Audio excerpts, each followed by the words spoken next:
Ada harta yang masuk, ada kain kafan.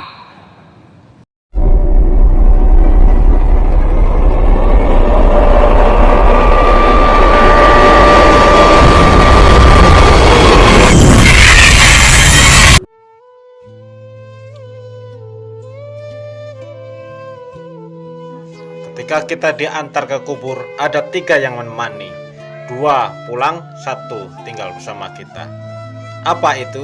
Yuk kita dengarkan bersama-sama dari seorang Ustadz Daas Latif. Semoga bermanfaat buat kita, bertambah ilmu kita, dan menjadi bekal kita untuk akhirat kelak. Amin amin ya robbal alamin. Jangan lupa subscribe, like, komen, karena subscribe itu gratis. Let's go.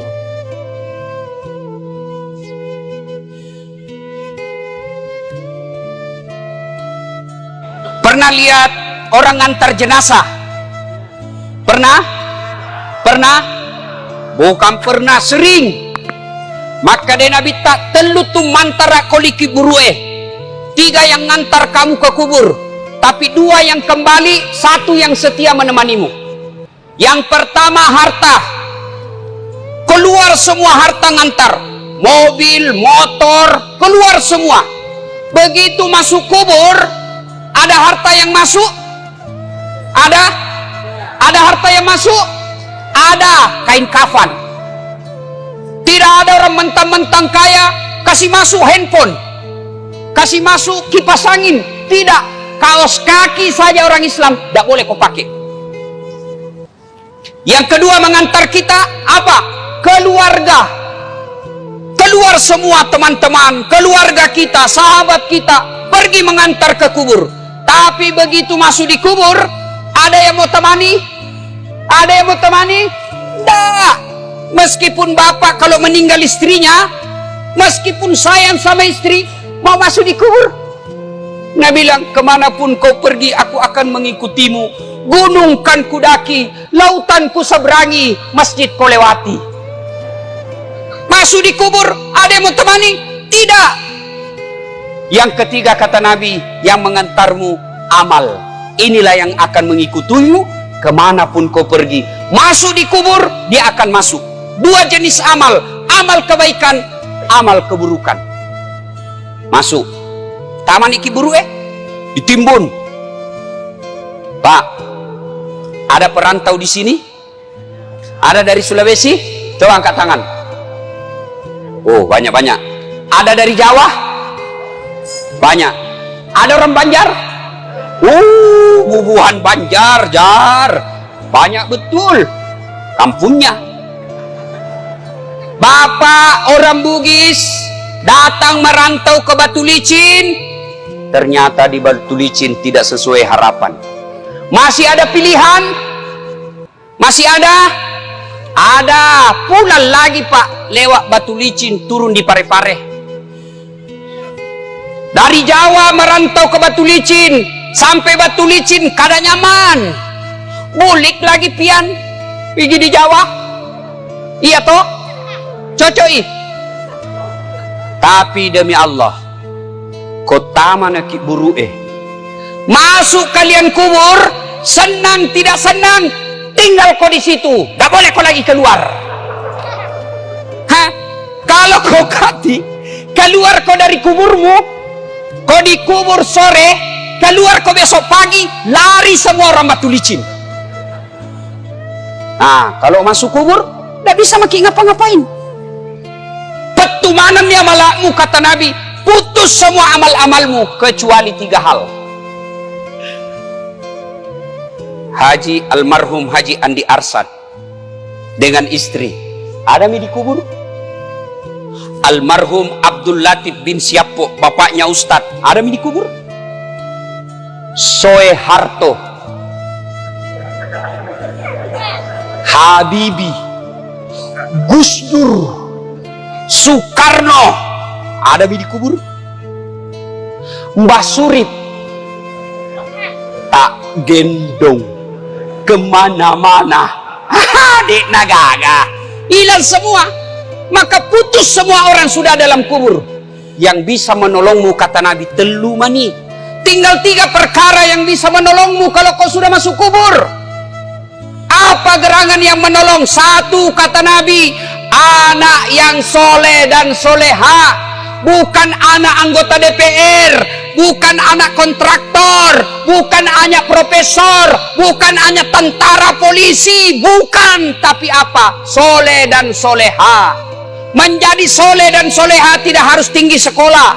Menjadi soleh dan soleha tidak harus kaya. Menjadi soleh dan soleha tidak jadi pejabat dulu, tidak. Biar tidak ada sekolahmu, kau bisa jadi soleh dan soleha. Biar kau miskin, boleh kau jadi soleh dan soleha. Dan itu gampang. Mau jadi anggota DPR? Wane piro. Mau jadi bupati? Lebih mahal lagi, tipu kiri kanan. Mau jadi pengusaha batu bara? Siaga duitmu. Mau kau jadi soleh dan soleha? Biar kau miskin, bisa. Mau kau jadi soleh dan soleha biar tidak ada sekolahmu? Boleh. Gampang. Nih, bapak-bapak ini di depan saya sudah muka-muka sakaratil maut. Mana-mana dia. Kira-kira kalau bapak mati, siapa doakan kau? Siapa? Istrimu. Kalau dia masih muda, kawin lagi. Ibu-ibu, kalau meninggal, siapa doakan? Suami. Mak bene sih. Siapa yang doakan kita? Anak.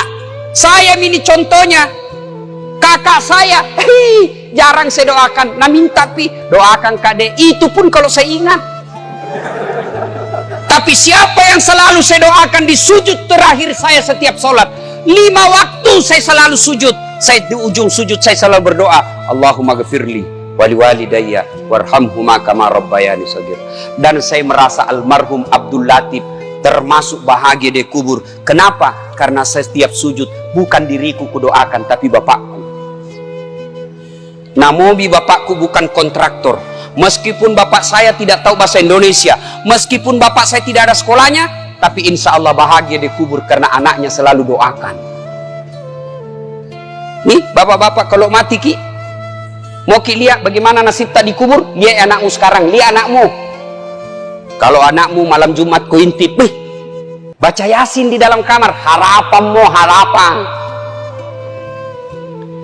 Pagi-pagi, siapa buka pintu itu? Intip, tahu anaknya yang bungsu buru-buru ke masjid. Harapan no. Anakmu pergi main futsal jam 5, 10 menit sebelum menjauh, lari-lari pulang cepat rumah. Kenapa? Dia mau tunggu sholat jamaah maghrib di masjid. Harapan pak, meskipun kau cuma ngontrak-ngontrak. Biar anakmu tinggi sekolahnya, banyak uangnya, banyak istrinya, tapi tidak pernah sembahyang. Macilaka kok. Pintar bahasa Inggris Ustaz. Apa hebatnya pintar bahasa Inggris? Nah bilang jago sekali anaknya itu Ustaz. Masih SD pintar bahasa Inggris. Nah banyak anak-anak pintar bahasa Inggris. Nggak percaya, pergi kok di Inggris. Itu anak-anak di Inggris pak, bahasa Inggris semua. Apa kalau dia pintar bahasa Inggris? Memangnya kalau dia pintar bahasa Inggris berdoa pakai bahasa Inggris? Oh my God, please help me my mother. Pasti bahasa Bonjar juga, bujur. Maka Pak Bu, yang bisa menolong bapak seketika kubur, anak yang soleh dan soleha. Yang kedua, yang bisa menolong kita ketika sudah masuk di kubur, apa? Sedekah. Nih bapak-bapak yang banyak cincinnya, jamrud, ruby, Pak Sudian, mahal jamnya. Kalau pian mati, siapa pakainya itu?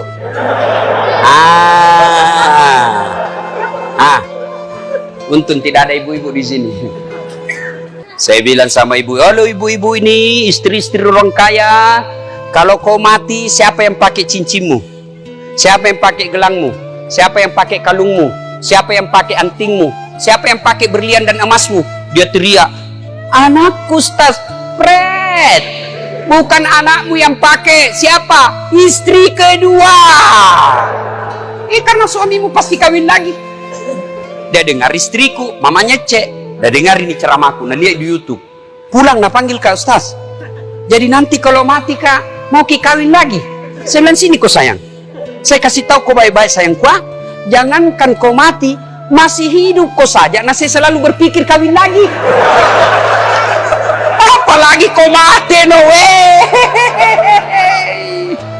Beda. Maka bapak-bapak, jangan kau berharap nanti anakmu yang sedekah. Jangan. Lebih baik kau sedekah memang di sekarang. Di Sulawesi Selatan, mohon maaf kalau ada keluarganya di sini. Ada yang namanya Haji Andi Sose, Ketua Legiun Veteran, sudah arwah sekarang. Beliau kalau saya tidak salah 99 tahun meninggal atau lebih 100 tahun. Tidak pernah kita dengar sakit, tidak pernah dihina orang, tidak pernah kita dengar cerita jelek. Hebatnya 165 masjid dia bangun di Sulawesi. Kalau Bapak ke Sulawesi Selatan, ada Bapak lihat masjid 45, itu beliau yang bangun. Kira-kira di Batu Licin ini, Tanah Bumbu, ada orang membangun 165 masjid? Tidak ada, Pak. Dan tidak pernah kita dengar bangkrut. Maka Bapak kalau susah hidupmu, kenapa ini saya miskin terus? Karena tidak mau kau bersedekah. Bagaimana mau bersedekah na miskin? Bersedekah kau supaya kaya kau. Jangan kau tunggu kaya baru bersedekah. Sedekah itu tidak selalu fulus. Ada masjid dibangun, ada dengar di komplek kita masjid dibangun, sedekah kau. Yang kaya sedekah kau dengan semen, besi, tembok, semen. Yang pejabat sedekah kau dengan tanda tanganmu. Yang tidak punya jabatan, yang tidak punya uang, sedekah kau dengan tenagamu, pergi kau angkat semen. Saya tidak kaya, tidak pejabat, tidak kuat Ustaz, tapi saya mahasiswa, sedekah kau dengan otakmu. Pikir bagaimana supaya ini, pikir ini. Ustaz, saya pandai menggambar, nanti saya gambarkan. Saya pandai ada ketik komputerku, saya ketik undangannya. Itu sedekahmu. Saya bukan pejabat, saya bukan orang kaya, saya bukan mahasiswa, saya tidak punya tenaga kerja keras. Apa sedekahmu? Diam kau. Jangan kau banyak bicaramu. Ada juga itu tidak pernah datang berjamaah, tidak pernah nyumbang, tidak pernah ikut rapat. Mak kau bawa nolah cilaka. Ya mega bicara. Sedekah Pak. Bapak-bapak ini terutama kita yang sudah tua, sedekah Pak. Demi Allah, kalau Bapak sudah masuk kubur, menantinya bukan 1 tahun kau dikubur, bukan 100 tahun kau dikubur, tidak balik-balik mako. Mondronok kotu dena gagamu lisu. Sedekah Pak. Ada orang tidak mau sedekah pada luannya banyak. Apa nak pikir, anakku kasihan, bagaimana nanti anakmu lentongi rezekinya.